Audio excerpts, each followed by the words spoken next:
എനിക്ക് ടീച്ചർമാരോട് ആദരവാണ്. അക്ഷരം പറഞ്ഞു തരുന്നവരോട് ആദരവല്ലാതെ മറ്റൊന്നും ഉള്ളിൽ കൊണ്ട് നടക്കുന്നവരല്ല നമ്മൾ.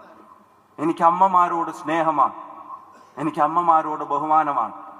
എൻ്റെ പാലക്കാട്ടെ അമ്മമാർ, ഞാൻ അമ്മമാരോട് പറയുമ്പോൾ എൻ്റെ ഉമ്മ എൻ്റെ മുമ്പിൽ ഈ വേദിയിൽ ഇരിക്കുന്നുണ്ട്. ഞാൻ കല്യാണം കഴിച്ച എൻ്റെ പ്രിയ പത്നിയുടെ ഉമ്മ ഈ വേദിയിൽ എന്നോടൊപ്പം വന്നിരിക്കുന്നുണ്ട്. ഞാൻ അതിലേക്ക് വരാം. എനിക്ക് ഉമ്മമാരോടും എനിക്കും നിങ്ങൾക്കും ഒക്കെ ആദരവും സ്നേഹമാണ്. ടീച്ചറോടും സ്നേഹമാണ്, അമ്മമാരോടും സ്നേഹമാണ്. ടീച്ചർ അമ്മമാരോടും നമുക്ക് സ്നേഹം തന്നെയാണ്. പക്ഷെ വടകരയുടെ ടീച്ചറമ്മ ആരാണ്? വടകരയുടെ ടീച്ചറമ്മ ആരാണ്? എനിക്ക് ഉറച്ചു പറയാൻ കഴിയും വടകരയുടെ ടീച്ചറമ്മ ആരാണ്. ചൊക്ലിയിലല്ലേ ചേച്ചി? കുന്നുമ്മലല്ലേ? ചൊക്ലിയിലെ കുന്നുമ്മൽ LP സ്കൂളിൽ കുട്ടികളെ പഠിപ്പിച്ചിരുന്ന ഒരു ടീച്ചർ ഉണ്ടായിരുന്നു.